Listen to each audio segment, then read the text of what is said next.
राजस्थान के एकीकरण में आगे बढ़ते हुए आज हम पहुंच गए हैं इसके प्रथम चरण में। इससे पहले हमने जो क्लासेस थी वो केवल टाइमलाइन थी, पर वो महत्वपूर्ण थी। आप कभी आप ये ना सोचे कि वो महत्वपूर्ण नहीं थी, वो महत्वपूर्ण थी क्योंकि उसी के बेस पर ही क्वेश्चन आजकल ज्यादा एग्जामिनर क्वेश्चन अटेम्प्ट करवाते हैं, पूछते हैं कि यार राजस्थान यूनियन किसने बनाया था, किस किस रियासत को मिलाकर राजस्थान यूनियन बना था, कब बना था, किसने कोशिश की थी, रियासती सचिवालय कब आया था। तो इस हिसाब से आप ठिकाने, रियासतें, यूटीज वगैरह पूछते हैं, तो आप उनको एक बार उस क्लास को रिवाइज कर लेना। अच्छा, उसके बाद में अपन चलते हैं अब हम प्रथम चरण में। याद रखना 7 चरण थे, उनमें से प्रथम चरण था मत्स्य संघ। प्रथम चरण का नाम क्या था? नाम था मत्स्य संघ। ठीक है, अगर आपसे पूछ जाए कि प्रथम चरण का नाम बताइए तो आपको बताना मत्स्य संघ। इसमें कौन कौन सी रियासतें थी जिनको मिलाकर ये राजस्थान का प्रथम चरण में मत्स्य संघ बनाया गया था? उनमें भी एबीसीडी से याद करते हैं हम इसको। देखो एबीसीडी से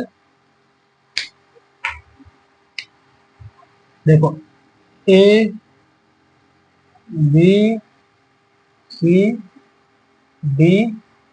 ठीक है, इसे याद करते हैं हम। ए ए से क्या था? अलवर।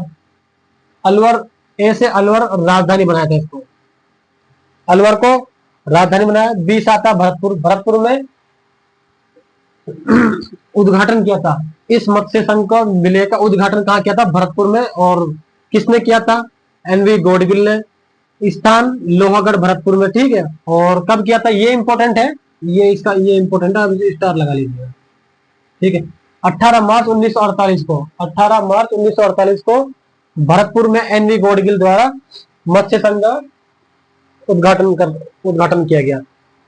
करौली के राजा गणेश पाल को उपराज प्रमुख बनाया। याद रखना, करौली के राजा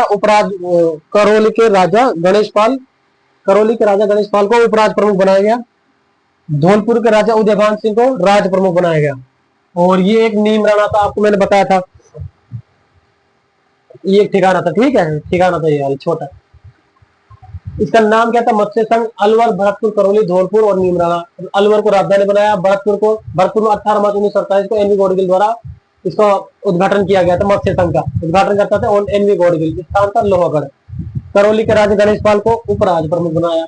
धौलपुर के राजा उदयभान सिंह को राज प्रमुख बनाया। ठीक है, याद रखना। अच्छा, इसके पीएम मत्स्य संघ पीएम किसे बनाया गया था? तो बनाया गया शोभराम कुमावत को। और डिप्टी पीएम उप पीएम जुगल किशोर चतुर्वेदी को। जुगल किशोर चतुर्वेदी। इसके अन्य मंत्री, अब जो इसके अलावा जो डिप्टी पीएम के अलावा जो अन्य मंत्री थे वो कौन थे? डॉक्टर मंगल सिंह, चिरंजी लाल शर्मा, मास्टर भोलानाथ और गोपीलाल यादव। याद रखना, अन्य मंत्री कौन थे? डॉक्टर मंगल सिंह, चिरंजी लाल शर्मा, मास्टर भोलानाथ और गोपीलाल यादव। इन चारों इन चारों मुख्यतः चारों रियासतों को मिलाकर, और इसका इसकी जनसंख्या कितनी बैठी थी? देखिए 18 लाख। इसकी थी कितनी? 18 लाख। और आय क्या थी? 1 करोड़ 84 लाख। आय क्या थी? 1 करोड़ 84 लाख। हमने आपको बताया था वह रियासत अपने स्वतंत्र रियासत अस्तित्व रख सकती है जो 10 लाख से अधिक जनसंख्या हो और 1 करोड़ से अधिक क्या हो? आय हो, इनकम हो। तो ठीक है, अब ये जो मत्स्य संघ था, इसका जो नामकरण जिसने नाम रखा था कि भाई इसका इस पहले चरण का मत्स्य संघ होगा, वो किसने रखा था? इसका नामकरण किया था केएम मुंशी ने। केएम मुंशी ने मत्स्य संघ का नामकरण किया। याद रखना, प्रथम चरण था नाम मत्स्य संघ। अलवर, भरतपुर, करौली, धौलपुर, इसको एबीसीडी से आप याद कर सकते हैं। और राजधानी अलवर को बनाया। भरतपुर में 18 मार्च 1948 को बनाया। उद्घाटन करता एनवी गॉडगिल। और स्थान लोहागढ़ का, भरतपुर लोहागढ़ किला है भरतपुर में, वो था। करौली के राजा गणेश पाल को उपराज प्रमुख बनाया गया। और धौलपुर के राजा उदयभान सिंह को राज प्रमुख बनाया गया। पीएम कौन थे? शोभाराम कुमावत। डिप्टी पीएम थे जुगल किशोर चतुर्वेदी। अन्य मंत्री डॉक्टर मंगल सिंह, चिरंजीलाल शर्मा, मास्टर भोलानाथ, गोपीलाल यादव। की जनसंख्या कितनी? 18 लाख। आय 1 करोड़ 84 लाख थी। मत्स्य संघ का नामकरण किसने किया था? केएम मुंशी ने। बस इसमें इतना ही याद करना है आप।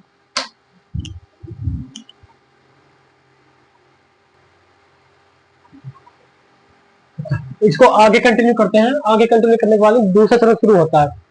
दूसरा चरण नाम था इसका राजस्थान संघ। याद रखना दूसरे चरण का नाम क्या था, राजस्थान संघ।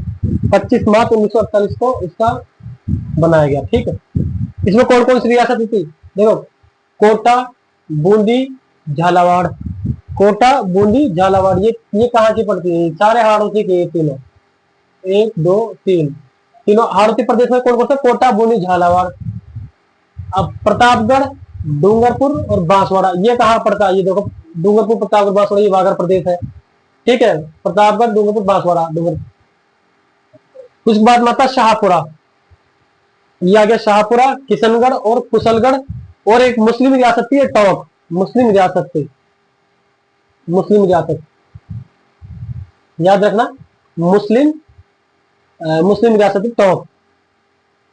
कौन कौन से थे, कोटा, बूंदी, झालावाड़, प्रतापगढ़, डूंगरपुर, बांसवाड़ा, शाहपुरा, किशनगढ़, कुशलगढ़ और टोंक। अब याद आगे चलते हैं हम।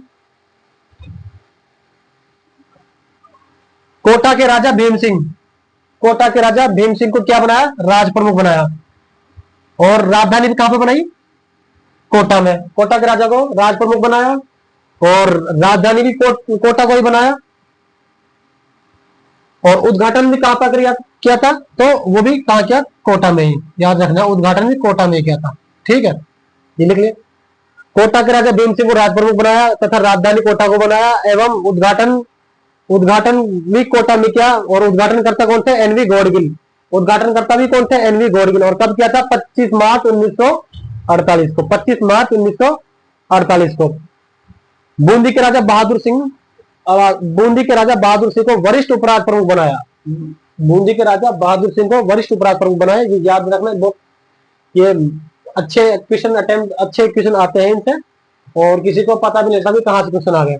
झालावाड़ा प्रतापगढ़ में कुछ नहीं था, डूंगरपुर को बना था। डूंगरपुर के राजा लक्ष्मण सिंह को कनिष्ठ उपराज प्रमुख बनाया। डूंगरपुर के राजा कनिष्ठ लक्ष्मण सिंह को कनिष्ठ उपराज प्रमुख बनाया। डूंगरपुर के राजा लक्ष्मण सिंह को क्या बनाया, कनिष्ठ उपराज प्रमुख बनाया। उसके बाद हम चलते हैं शाहपुरा, किशनगढ़, कुशलगढ़ और टोंक। टोंक से याद रखना एकमात्र मुस्लिम रियासत राजस्थान में है, एकमात्र मुस्लिम रियासत, मुस्लिम रियासत।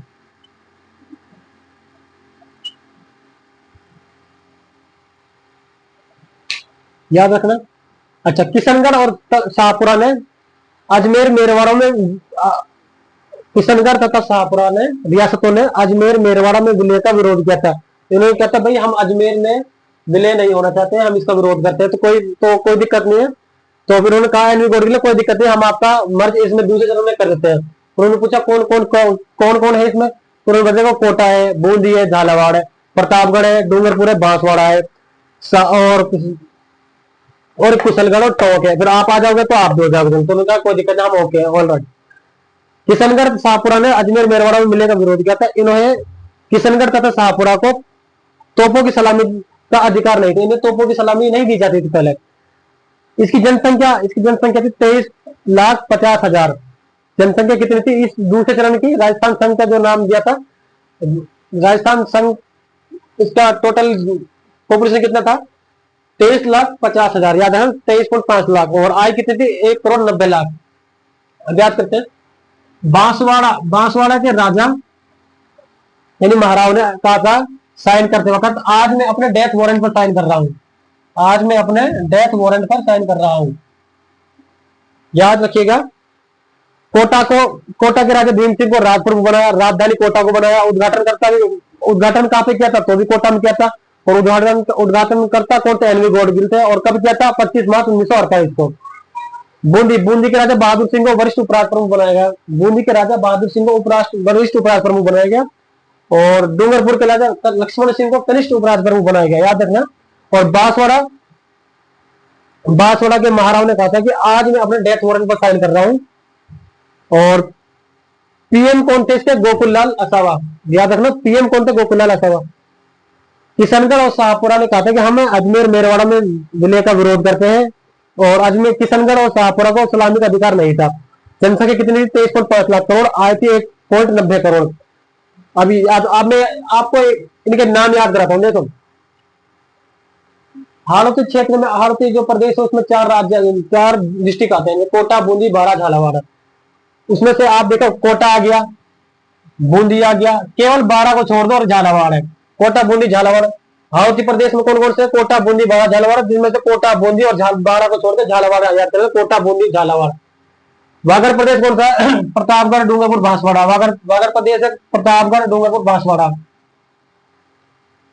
एकमात्र मुस्लिम रियासत कौन सी थी? वो टोंक थी, याद रखिएगा। एकमात्र मुस्लिम रियासत कौन सी? टोंक थी। अच्छा, किसने कहा था कि हमें अजमेर मेरवाड़ा में विलय नहीं होना है? तो किसने कहा था? शाहपुरा और किशनगढ़ ने। याद रखना, किसने कहा था? शाहपुरा और किशनगढ़ ने क्या कहा था कि हमें अजमेर मेरवाड़ा में विलय का विरोध करते हैं, ये कहा था। और एकमात्र जो बचता है छोटा सा ठिकाना कुशलगढ़ है, वो आप याद कर लो, कुशलगढ़ तो इतना बड़ा है नहीं इतना इशू। तो मुझे ऐसा लगता है शायद हम सही चल रहे हैं हमारे अपने कंटेंट के हिसाब से, और मुझे आशा है कि आप हमें पूरा सहयोग करेंगे और हमारे चैनल को सब्सक्राइब भी करेंगे और अपने दोस्तों में जरूर शेयर करेंगे।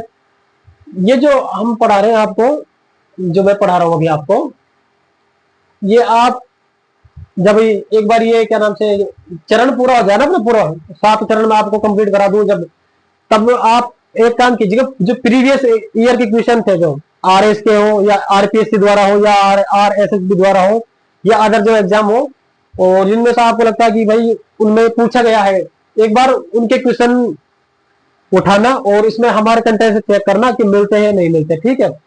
और बाकी मुझे ऐसा उम्मीद है कि आपको अच्छा मैं पढ़ा रहा हूँ और आपको समझ में अच्छा ही आ रहा होगा।